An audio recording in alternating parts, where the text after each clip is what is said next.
কে miss Anika? রাতের ঘুম কেমন হলো? কেমন লাগছে আমাদের অতিথিশালা? তাই নোমান বস, ওর মুখের বাঁধন খুলে দাও। একটা সুন্দরী মেয়ে, তার মুখের দু চারটা কথাই যদি শুনতে না পারি, তাহলে তো আমার অনেক বড় অপ্রাপ্তি থেকে যাবে। কেন আমাকে এভাবে বেঁধে রেখেছেন এখানে? কি জন্য আমাকে এখানে আটকে রেখেছেন? সেটা তো অনেক বড় ইতিহাস আনিকা। হেলেনের কারণে ট্রয় নগরী ধ্বংস হয়ে গিয়েছিল, আর আপনার কারণে আমার সাম্রাজ্যের সবকিছু ধ্বংস হয়ে যাচ্ছে। কি আজে বাজে বলছেন? আমার কারণে আপনার সাম্রাজ্য ধ্বংস হবে কেন? বললাম না, সে অনেক বড় ইতিহাস। আপনার সাথে আমার অনেক হিসাব নিকাশ বাকি। আপনার সাথে আমার কোনো হিসাব নিকাশ নেই। আছে কি নেই সেই হিসাব আমি পরে আপনাকে কড়াই গন্ডায় বুঝিয়ে দেব। নোমান, বস। মিসেস আনিকাকে কি সকালের নাস্তা দিয়েছিলে? ইয়েস বস, অনেক কিছুই নাস্তাতে দিয়েছি, কিন্তু মিসেস আনিকা তো কিছুই খেতে চাচ্ছে না।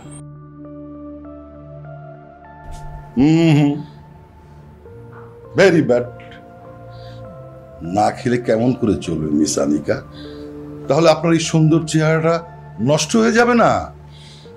শরীরটা ভেঙে পড়বে, চোখের নিচে কালো দাগ পড়বে।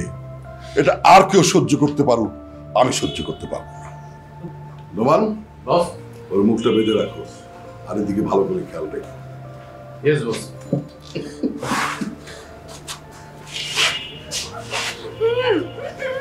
একদম চুপ।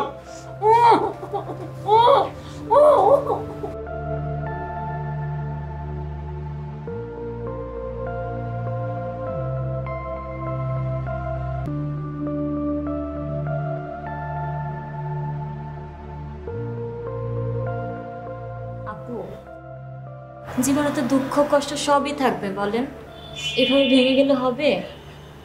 আপনার নিজের কথা চিন্তা করতে হবে না? তুমি তো ভালো করে জানো আমার একটা ভাই ছাড়া আর কেউ নেই। আমার ভাইটাকে ওরা খেতে দিচ্ছে কি করছে আমি তো জানি না। আমি বোন হয়ে কিভাবে খাবার মুখে তুলি বলো? আমি জানি আপু, আপনার খুবই খারাপ লাগছে, কিন্তু আপনার তো নিজের সুস্থতাটা দেখতে হবে না? সব ঠিক আছে, কিন্তু এই খাবার আমার মুখে উঠবে না এখন। প্লিজ তুমি আমাকে জোর করো। আপু, আপনাকে আমি এভাবে দেখতে পারছি না। প্লিজ, আমি একটু খাবার এনেছি, আপনি একটু খান। দেখেন, অল্প একটু নিয়ে এসেছি। না না না, খেলেও আমি এত খাবার খেতে পারবো না। তুমি আমাকে সত্যি সত্যি জোর করো না, আমি পারবো না। আচ্ছা আপু, আমি জোর করছি না। এই যে একটু খাবার আছে, জাস্ট অল্প একটু মুখে নেবেন, আমি আপনাকে খাইয়ে দিচ্ছি। এভাবে কান্নাকাটি করবেন না আপু, আমি দিচ্ছি আপনাকে। আপু প্লিজ।